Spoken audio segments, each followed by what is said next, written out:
The lesson we are covering today begins our Unit B.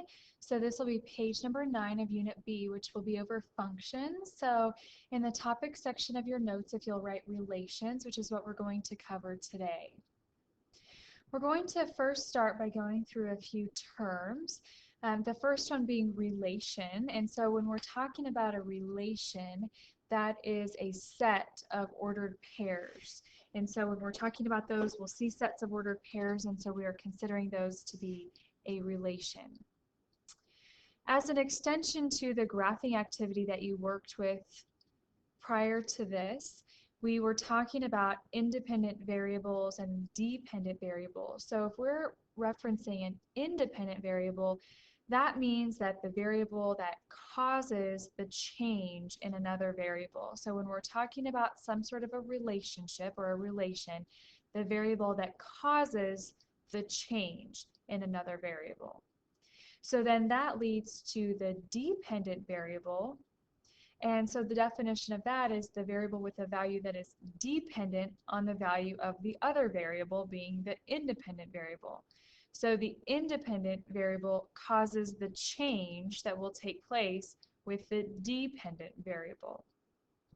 So hopefully some of those concepts already make sense with the graphing introduction that you did prior to this notes sheet. So we are going to continue by identifying the independent variable and the dependent variable in each situation. So if we have the number of hours worked and the money earned, so sometimes I think it's helpful to figure out what is dependent, and then that leaves me with what the independent variable is. And so I know that my money earned is going to depend on the number of hours I work. So since the money earned is depending on that, that is going to be my dependent. So make sure you label that on your notes sheet. So the money earned is the dependent variable. So the number of hours worked is my independent.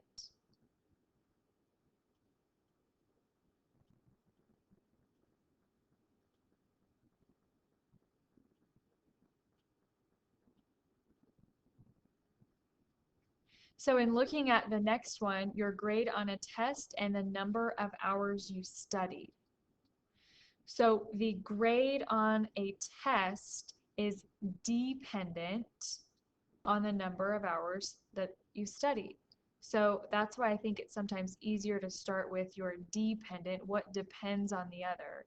And so the grade on the test is dependent.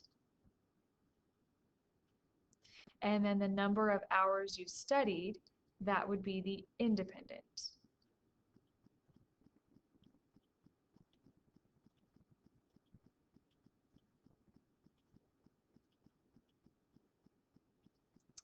The number of people working on a particular job and the time it takes to complete the job. So in this case, the time that it takes to complete a job depends on how many people are working on the job. So the time it takes to complete a job would be our dependent.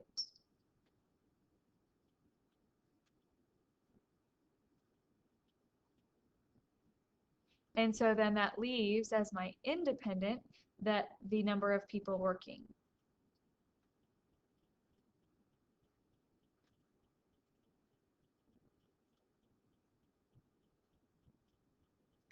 The number of games played and the number of points scored.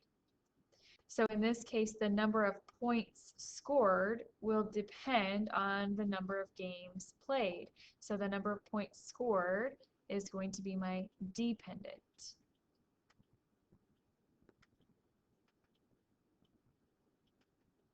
And then the number of games played will be the independent.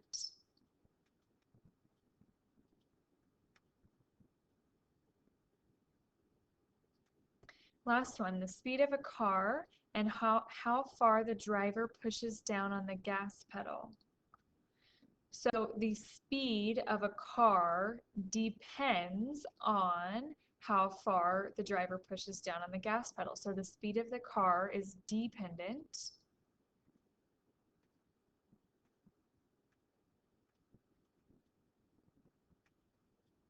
on how far the driver pushes down on the gas pedal.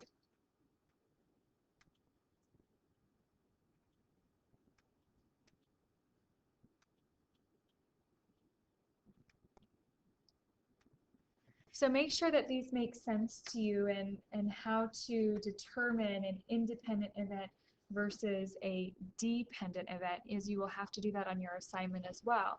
This also leads into the next portion of the terminology that will be coming up as we're working with relations. So below this, you'll see this table where we have different ways that a relation can be represented.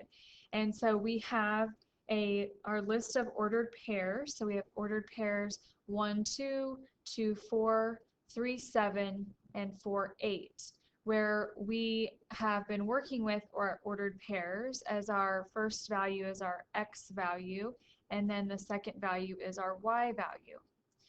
So when we put these into a table, and you need to fill in the table on your notes sheet, that we can write our ordered pairs as our x value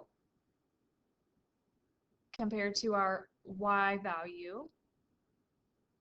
So if we have an ordered pair of 1, 2, then our x value is 1, our y value is 2, and so on. So when we fill out the table, there's also another piece in the table that you'll see, and the word input is what we refer to as our x value, and the y value is considered the output. So also some other terms that you're going to be seeing as we continue working with relations. So when we branch this from ordered pairs to a table and now to a graph, so if we graph these points, our independent quantity is our x value, and our dependent quantity is our y value. And so we can also see that, so we have the word, or the variable x for our first value and our variable y for our second value. We also call our x the input and our y as the output.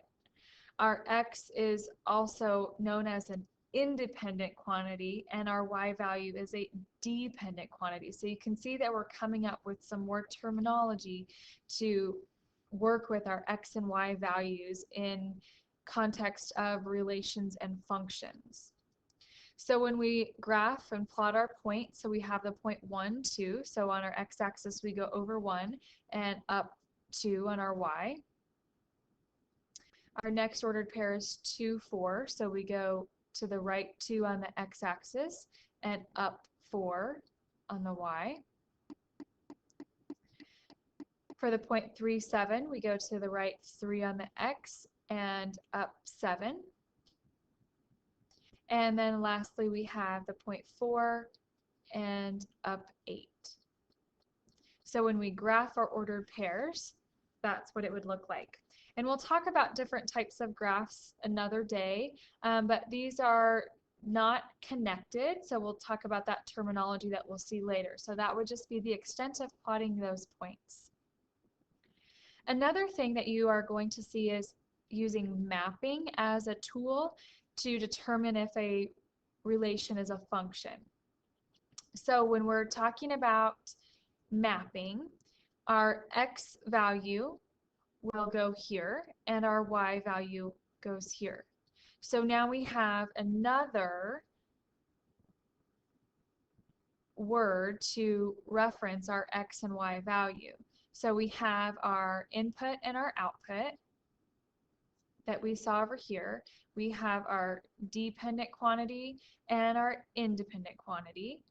And now we're going to see that we have the word domain and range.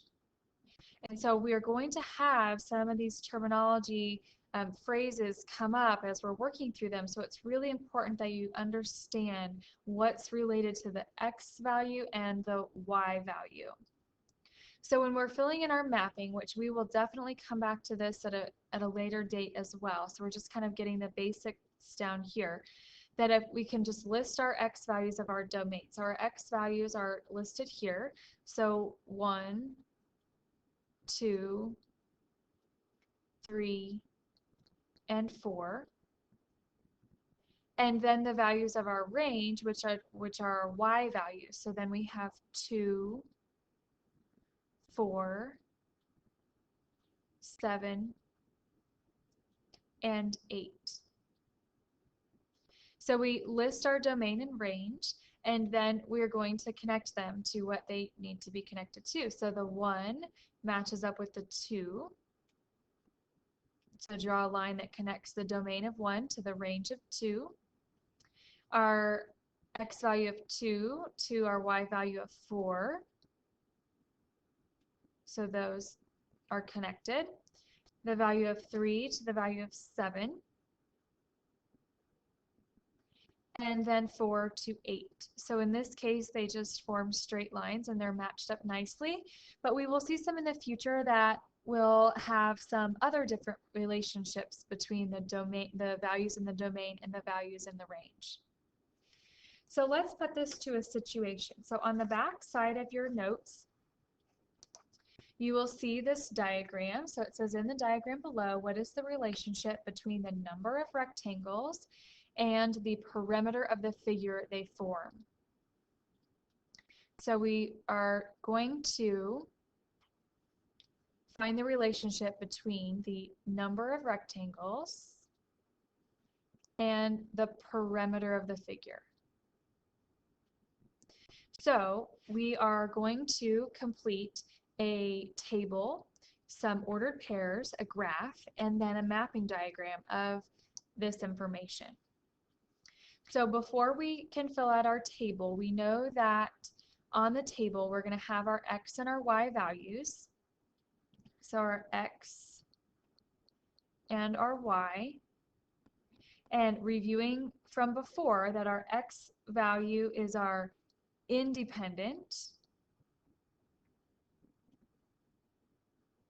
and our y value is our dependent variable. So of these two features that we are looking at in the problem above, the number of rectangles and the perimeter of the figure, we need to decide which one is our independent variable and which one is our dependent variable. So like I said, I think it's easier to start with what is dependent. And the perimeter of the figure is dependent on the number of rectangles there are. So the perimeters are dependent and the number of rectangles is the independent.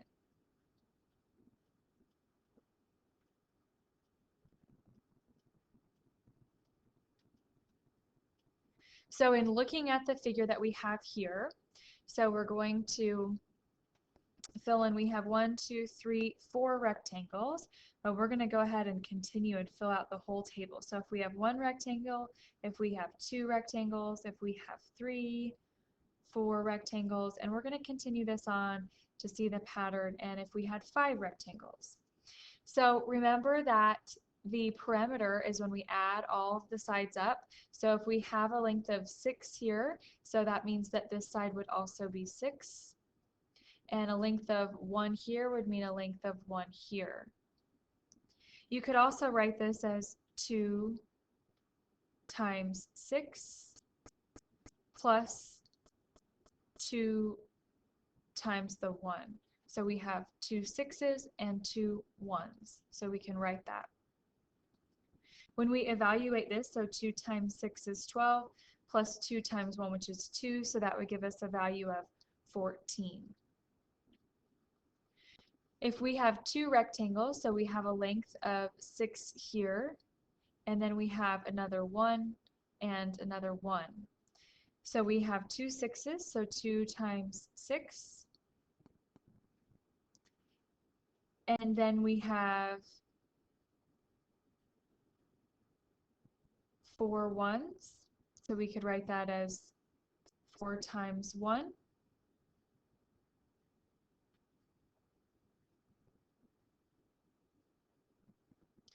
So 2 times 6 is 12, plus 4 is 16. Looking at the next one, so we have another value of 6, and then we would have ones here. So we would have 2 times 6 plus our 6 ones that we have. 2 times 6 is 12 plus 6 times 1, which is 6. So that would give us a value of 18. And then looking at our 4 rectangles, so another 6, and then we would have 4 more ones there. So 2 times 6 plus, and so now we have 8 ones, so 8 times 1. 2 times 6 is 12 plus 8 times 1, which is 8, so that would give us a parameter of 20. And if we were to continue this pattern, we could see that, well, the 2 times 6, so our 6 is going to stay the same, but we would add another 1 along the top, so there would be another 1 and another 1 here if we had 5 rectangles. And so when we fill in our table, we would have 2 times 6 plus, and in this case we would have 10 ones, which would give us 22. So that would be filling in our table, making sure that we have our x value as our independent, which would be the number of rectangles, our y is our dependent, which is the perimeter. So then writing these as ordered pairs, so we would have our x value of 1 and our y value of 14, x value of 2 and our y value of 16, our x value of 3 and our y value of 18, the ordered pair for 20, and then 5, 22.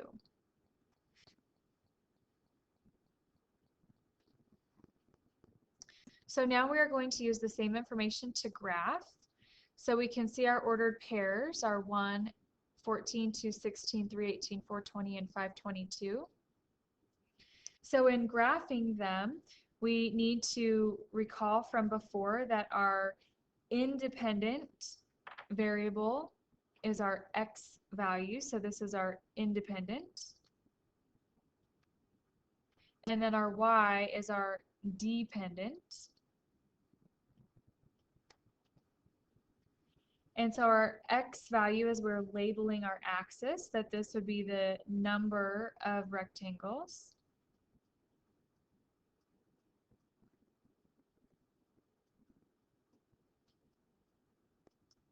Compared to the perimeter.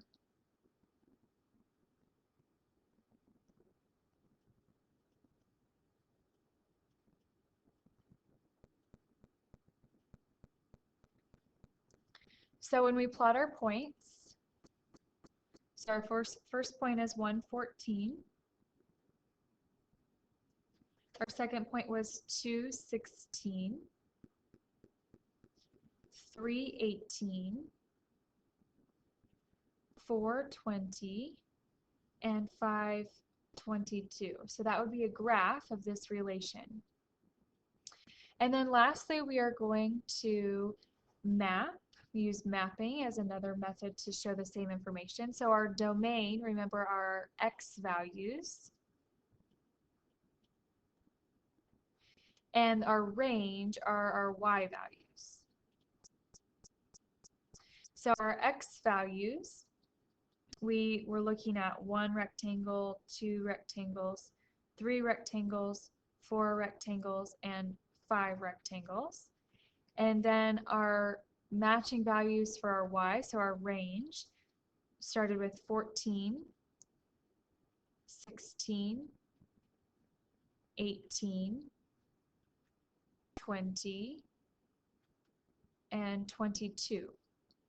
And so then recall that you also need to connect which ones match. So the 1 goes with 14, 2 goes with 16, 3 goes with 18, 4 goes with 20, and 5 goes with 22.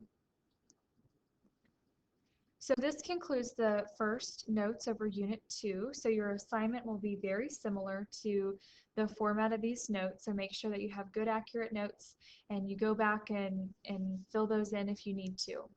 Now you need to pick up your assignment.